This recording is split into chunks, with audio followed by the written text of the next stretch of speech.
तो ये मतलब आफ्टर द वेकेशन वगैरह हमें जरा वो चेक करने अवेलेबिलिटी ऑफ जजेस वगैरह, वो डेट पर हम बता देंगे। May be 2nd or 3rd week of January वो देखेंगे ना। ठीक है। Thank you. There's another bench also. You've taken up so much time. Yes, sir. चलिए, thank you.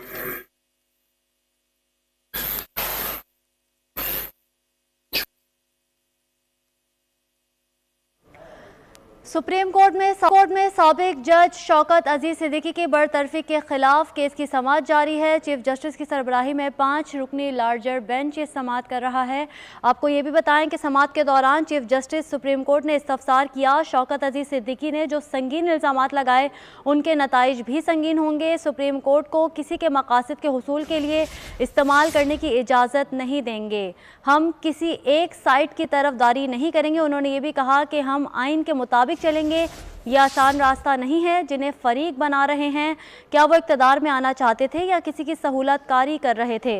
रिमार्क्स में ये भी कहा कि वक़्त सिद्दीकी 62 साल से ऊपर हो चुके हैं, वापस बहाल तो नहीं हो सकते। जस्टिस जमाल मंदखेल ने मुकालमा किया, क्या 70 से जो हो रहा है उसका अजाला ना करें।